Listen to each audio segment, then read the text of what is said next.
തൊഴിലുറപ്പ് തൊഴിലാളികൾ വടക്കാഞ്ചേരി ബ്ലോക്ക് പഞ്ചായത്ത് ഓഫീസിന് മുന്നിൽ മാർച്ചും ധർണയും നടത്തി.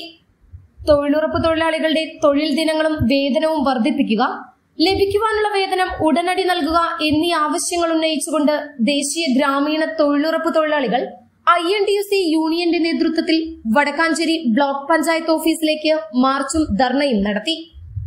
INTUC regional president CK Haridas അധ്യക്ഷത വഹിച്ച ധർണ DCC general secretary PJ Raju ഉദ്ഘാടനം നിർവഹിച്ചു. INTUC regional vice president Biju Ismail, block Congress secretary Babu Kannanayikkal, AS Hamsa, KT Joy, K Chandrasekharan, Sasi Mangalam, INTUC മണ്ഡലം പ്രസിഡന്റുമാരായ KH Siddique, NK Kabir, KA Rajeev, NM Vineesh എന്നിവർ സംസാരിച്ചു. കൌൺസിലർമാരായ ഉദയബാലൻ, KN പ്രകാശൻ, രമണി പ്രേമദാസൻ, INTUC എരുമപ്പെട്ടി മണ്ഡലം secretary Aiju MC, Rukkiya, Muhammad Ali, Rosli Thekkumkara, Rio Bijoy, MK Nisha, Shibi George, MK Murukan എന്നിവർ മാർച്ചിനും ധർണയ്ക്കും നേതൃത്വം നൽകി. ശ്രീ K ചന്ദ്രശേഖരൻ,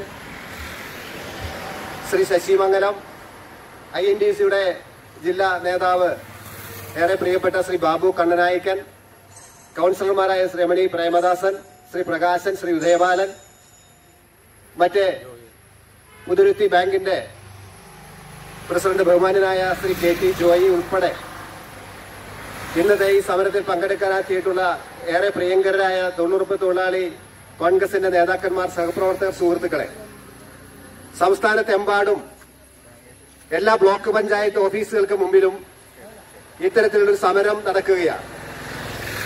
ഈ സമരത്തിന് ആധാരമായ സംഭവങ്ങളെ സംബന്ധിച്ചൊക്കെ സ്വാഗത പ്രസംഗത്തിൽ ശ്രീ സിദ്ദിഖ സൂചിപ്പിച്ചിട്ടുണ്ട്. 12 ആവശ്യങ്ങൾ ഉന്നയിച്ചുകൊണ്ടാണ് തൊഴിലുറപ്പ് തൊഴിലാളി കോൺഗ്രസിന്റെ നേതൃത്വത്തിൽ ഈ സംസ്ഥാനത്തെ ബ്ലോക്ക് പഞ്ചായത്ത് ഓഫീസുകളുടെ ആസ്ഥാനങ്ങൾക്ക് മുമ്പിൽ ശക്തമായ സമര പരിപാടികളുമായി തൊഴിലാളികൾ ഇറങ്ങേണ്ടി വന്ന സാഹചര്യം നേരത്തെ സൂചിപ്പിച്ചു കഴിഞ്ഞു. 12 ആവശ്യങ്ങളാണ് ഉന്നയിക്കുന്നത്. അവരുടെ തൊഴിലും കൂലിയും ഉറപ്പുവരുത്തുക.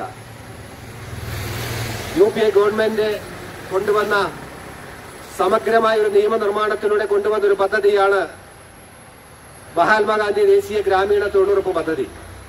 ആ പദ്ധതിയുടെ ഉദ്ദേശ ലക്ഷ്യങ്ങൾ ഗ്രാമീണ മേഖലയിൽ തൊഴിലില്ലായ്മ അവസാനിപ്പിക്കുക, സാധാരണക്കാരായ പാവപ്പെട്ട കുടുംബങ്ങളിലേക്ക് സർക്കാരിൽ നിന്ന് ഒരു വലിയ വരുമാനമുണ്ടാക്കുന്ന ലക്ഷ്യങ്ങൾ വെച്ചുകൊണ്ടാണ്